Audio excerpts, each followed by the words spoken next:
Olá, como vai você? Tudo bem? Então, gente, eu vim aqui pra gente conversar um pouco sobre aquele exercício que eu comentei no vídeo passado. Eu senti a necessidade de elaborar esse exercício junto com vocês, para que vocês compreendam o que eu quis dizer. Porque eu vi um comentário do meu amigo Matheus falando que ele não entendeu muito bem como ele poderia fazer esse exercício. Então eu pensei, bom, talvez inúmeras outras pessoas possam também ter ficado confusas a respeito de como executar essa atividade tão interessante de ser feita para clarear melhor a nossa percepção a respeito dos nossos comportamentos inconscientes ou conscientes, tá? Então, assim, ó, aqui eu tenho uma folhinha e eu vou escrever aqui. Vou dividir ela no meio. Então, assim, ó, aqui, gente, eu sei que vocês não estão vendo, mas aqui eu coloco assim, ó, mãe, pai, né? Aí eu vou colocar assim, ó, qualidades. E eu coloco 4 qualidades. 1, 2, 3, 4. Defeitos. 1, 2, 3, 4. Ó, assim fica. Mãe, qualidades e defeitos. Pai, a mesma coisa, né? Qualidades. 1, 2, 3, 4. Defeitos. 1, 2, 3, 4. Então aqui temos as qualidades e os defeitos. Depois que eu coloquei as qualidades e os defeitos da minha mãe e do meu pai, o que eu fiz? O que eu vou fazer? Eu vou riscar o nome mãe e vou colocar relacionamentos. E vou riscar o nome pai e vou colocar trabalho. E aí vai ficar assim, tá? E aí, isso tudo vai me fazer perceber certas coisas a respeito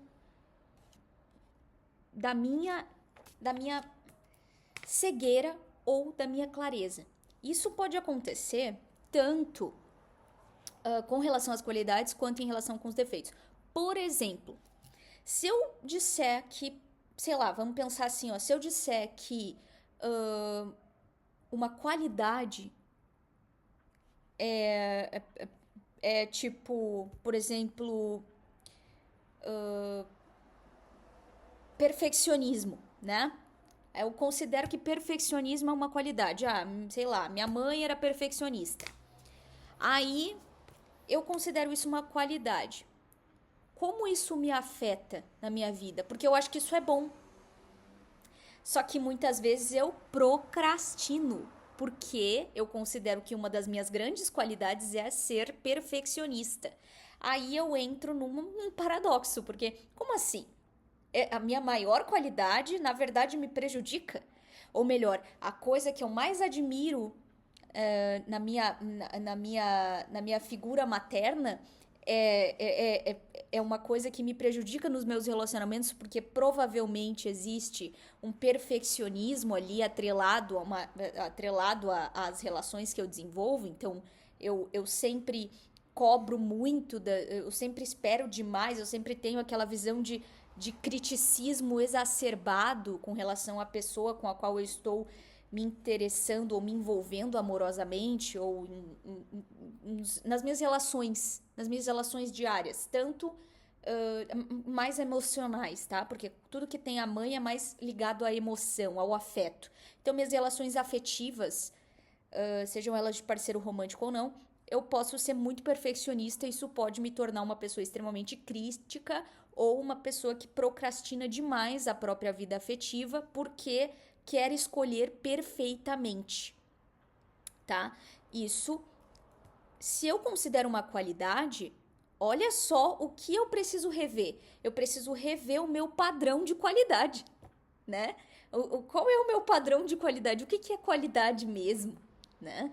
Aí eu preciso encontrar a polaridade a polaridade correta, né? Que não é negativa, porque isso seria uma coisa negativa. O perfeccionismo, ele não é uma coisa positiva, por mais que muita gente acredite que seja, por mais que muita gente goste de dizer que é perfeccionista.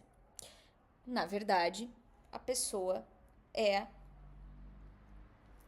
procrastinadora ou então sofreu muita crítica e tem medo de errar, né? Então é basicamente isso, eu tenho medo de errar. Então muitas vezes o medo de errar te leva a nunca querer fazer nada, nunca conseguir fazer nada, nunca preferir não agir. Então aí eu fico inativo, eu fico em estado de inativo, eu fico inativo na vida, eu fico em estado de pausa, fico pausado, né? Então, é isso que precisa ser visto. Aí a mesma coisa no pai. Como que eu sou no trabalho? Se eu sou uma pessoa, sei lá, se eu considero uma qualidade do meu pai, sei lá, ser uma pessoa, não sei, vamos ver, tô usando exemplos bem, assim, aleatórios, tá, gente? Então, assim, se eu considero uma pessoa, sei lá, uma pessoa diligente, né? Isso é uma qualidade boa. Provavelmente eu admirei essa qualidade e eu estava realmente muito acertado, eu tava sendo bem inteligente ao seguir esse exemplo de diligência, né? Agora, se o meu pai era diligente na qualidade, mas no defeito ele era violento, talvez eu confunda essas coisas e eu não queira, por não querer me parecer em nada com o meu pai, ao invés de eu pegar a parte boa que é da diligência, eu associo a diligência à violência. Eu associo, não, uma pessoa diligente é violenta, não quero, né? Não quero ser violento. Ou então, eu me torno uma pessoa violenta porque eu entendo que só assim eu garanto que vou ser diligente. Então, eu nem percebo que eu acabo copiando um padrão ali de me relacionar no trabalho, de me relacionar na vida, principalmente profissional, como uma pessoa que, apesar de diligente, é muito grosseira, é muito violenta, é muito bruta, é muito nem aí, né?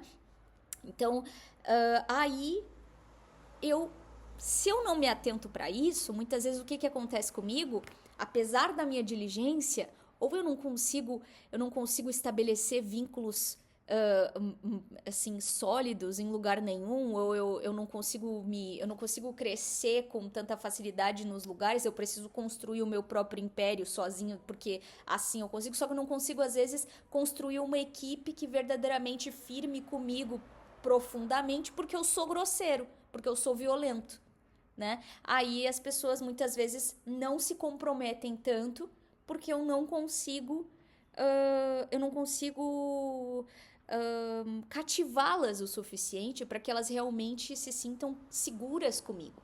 Porque, apesar da minha diligência, pessoas preferem muitas vezes até ganhar menos e serem bem tratadas do que o contrário.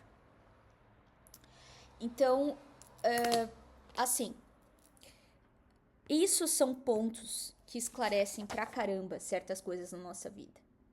Nem sempre a gente vai imitar esse padrão. Nem sempre a gente vai, por exemplo, ser isso. A gente não está condicionado a essas coisas. Mas quando a gente esclarece isso, a gente percebe algum condicionamento ou alguma escolha própria de admiração. Ou muitas vezes até uma escolha contrária. Tipo assim, meu pai era violento. E eu escolhi não ser. E aí eu continuo. Só que agora, tem qualidades do meu pai aqui que eu escolhi não ter só porque eu não queria correr o risco de ser violento. Entende? Então, aí eu, por exemplo, se sei lá, a qualidade, desbravador, e no defeito era uma pessoa displicente, né? Aí eu entendo que se eu desbravar, eu vou ser displicente. Automaticamente eu não sou uma pessoa de atitude. Eu não tenho atitude para abrir caminho para minha vida. Eu fico quietinha. Por quê? Porque eu não quero correr o risco de ser uma pessoa displicente. Entende? Então aí às vezes, arrogante. Aí eu associo que a arrogância é um efeito de ser desbravador. Então eu não desbravo, porque eu não quero ser arrogante, né? Ou então se eu entendo que, por exemplo, um cara rígido é um cara honesto, que rigidez é a mesma coisa que honestidade. Então, automaticamente, se eu entendo que rigidez é uma qualidade, assim como honestidade é uma qualidade, gente, eu me torno uma pessoa irredutível, eu me torno uma pessoa orgulhosa e muitas vezes até violenta, né? Porque eu entendo que se eu não for rígido, isso significa que eu sou desonesto. Complexo. Então, a forma como a gente interpreta as características diz muito a respeito da nossa clareza. Se nós temos clareza sobre o que é qualidade real e sobre o que é defeito real, né? Então, uma pessoa caprichosa, se eu coloco que isso é um defeito, cara, isso significa que eu me torno uma pessoa desleixada porque eu interpreto que o desleixo é uma qualidade. Porque talvez, na verdade, não era que a pessoa. O defeito não era ser caprichoso. O defeito era ser uma pessoa perfeccionista.